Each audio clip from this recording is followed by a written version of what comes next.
शेखरभाऊ गोरे 1 सप्टेंबरला शिंदेंच्या शिवसेनेत प्रवेश करणार. गोरे बंधूंच्या राजकीय संघर्षाला नवे वळण. सातारा जिल्ह्याच्या राजकारणात पुन्हा एकदा मोठी राजकीय घडामोड घडण्याची चिन्ह दिसत असून सातारा जिल्हा मध्यवर्ती सहकारी बँकेचे संचालक आणि मानखटाव तालुक्यातील प्रभावी नेते शेखरभाऊ गोरे हे 1 सप्टेंबर रोजी शिंदेंच्या शिवसेनेत प्रवेश करणार असल्याची माहिती समोर आली आहे. मुंबईत उपमुख्यमंत्री एकनाथ शिंदे यांच्या उपस्थितीत हा पक्षप्रवेश होणार असल्याचं सांगितलं जात आहे. शेखर गोरे यांच्या या संभाव्य पक्षप्रवेशामुळे सातारा जिल्ह्याच्या राजकारणात विशेषतः मान आणि खटाव तालुक्यातील राजकीय समीकरणांना मोठं वळण मिळण्याची शक्यता व्यक्त केली जाते. विधान परिषद उमेदवारी न मिळाल्यानं नाराजी. सातारा सांगली स्थानिक स्वराज्य संस्था विधान परिषद मतदारसंघातून निवडणूक लढवण्यासाठी शेखर गोरे भाजपकडून इच्छुक होते. त्यांच्या नावाची जोरदार चर्चा होती. मात्र भाजपनं अखेर धैर्यशील कदम यांना उमेदवारी दिली. त्यानंतर शेखर गोरे यांनी सोशल मीडियाच्या माध्यमातून आपली नाराजी व्यक्त केली होती.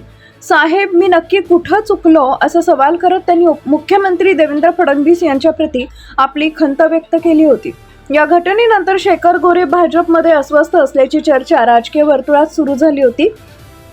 दरम्यान मे महिन्यात ग्रामविकास मंत्री जयकुमार गोरे यांनी शेखर गोरे यांच्या विधान परिषद उमेदवारीबाबत बोलताना भाजप नेतृत्वाचा निर्णय अंतिम असल्याचं म्हटलं होतं. आता शिंदेंच्या शिवसेनेचा हात. विधान परिषद निवडणुकीतील उमेदवारी हुकल्यानंतर शेखर गोरे यांनी आपली पुढील राजकीय दिशा ठरवल्याचं दिसतंय. 1 सप्टेंबरला मुंबईत एकनाथ शिंदे यांच्या उपस्थितीत ते शिवसेनेत प्रवेश करणार असल्याचं समोर आलंय. शेखर गोरे यांचा शिवसेनेशी हा काही पहिलाच राजकीय संबंध नाही. त्यांनी यापूर्वी शिवसेनेच्या उद्धव ठाकरे गटातही महत्त्वाची जबाबदारी सांभाळली होती.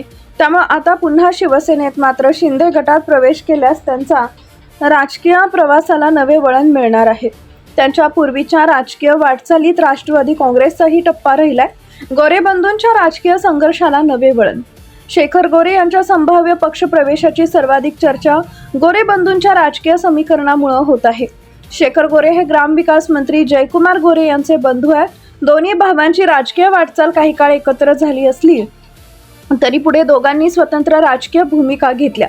2019 मध्ये शेखर गोरे यांनी मान विधानसभा मतदारसंघातून जयकुमार गोरे यांच्या विरोधात निवडणूक लढवली होती. आता एक भाऊ भाजपमध्ये आणि दुसरा भाऊ शिंदेच्या शिवसेनेत अशी राजकीय स्थिती निर्माण झाल्यास मानखटावच्या राजकारणात या समीकरणाचा परिणाम निश्चितच जाणवण्याची शक्यता आहे. जिल्हा बँक निवडणुकीच्या पार्श्वभूमीवर प्रवेश महत्त्वाचा. सध्या सातारा जिल्हा मध्यवर्ती सहकारी बँकेच्या निवडणुकीची प्रक्रिया चर्चेत आहे. शेखर गोरे यांनी यापूर्वी जिल्हा बँकेच्या निवडणुकीसाठी पुन्हा तयारी दर्शवली आहे.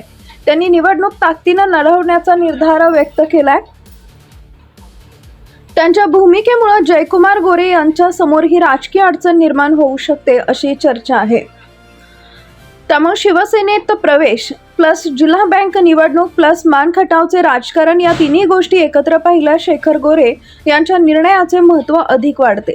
मानखटावमध्ये शिवसेनेला बळ मिळणार. शेखर गोरे यांचा मानखटाव परिसरात स्वतंत्र राजकीय प्रभाव आहे.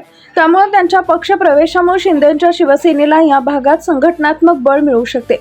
आगामी स्थानिक स्वराज्य संस्थांच्या निवडणुका आणि जिल्हा बँकेच्या राजकारणाच्या पार्श्वभूमीवर त्यांची भूमिका महत्त्वाची ठरण्याची शक्यता आहे. विशेष म्हणजे जिल्हा बँकेच्या निवडणुकीत शेखर गोरे यांनी पुन्हा शड्डू ठोकल्यानं या निवडणुकीचं राजकारण आधीच तापलंय. त्यातच आता त्यांचा शिवसेना प्रवेश झाल्यास जिल्ह्यातील सत्ता समीकरणांवर त्यांचा परिणाम होऊ शकतो. जयकुमार गोरे यांच्यासाठी राजकीय आव्हान. शेखर गोरे यांच्या शिवसेना पक्षप्रवेशाकडे केवळ पक्षबदल म्हणून पाहिलं जात नाहीये, कारण ते जयकुमार गोरे यांचे बंधू असून दोघांचीही मान तालुक्यात स्वतंत्र राजकीय ताकद आहे. त्यामुळे शेखर गोरे जर शिंदेंच्या शिवसेनेत सक्रिय झाले तर महायुतीच्या चौकटीत असूनही स्थानिक पातळीवर 2 वेगवेगळ्या राजकीय केंद्रांची निर्मिती होण्याची शक्यता आहे. विशेषतः जिल्हा बँक, स्थानिक स्वराज्य संस्था आणि मानखटावमधील आगामी राजकीय समीकरणांमध्ये त्यांची परीक्षा होणार आहे.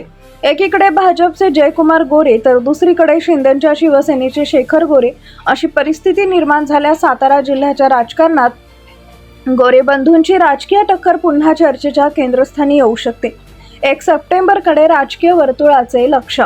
शेखर गोरे यांच्या पक्षप्रवेशाची अधिकृत घोषणा आणि त्यानंतरची त्यांची राजकीय भूमिका याकडे मानखटावसह संपूर्ण सातारा जिल्ह्याचं लक्ष लागलंय. शेखर गोरे यांचा शिवसेना प्रवेश हा केवळ पक्ष बदल ठरणार की सातारा जिल्ह्यातील राजकीय समीकरणे बदलणारा टर्निंग पॉइंट ठरणार, याचं उत्तर आगामी काळात स्पष्ट होणार आहे. आवाज न्यूजसाठी संदीप जठार, गोंदवले.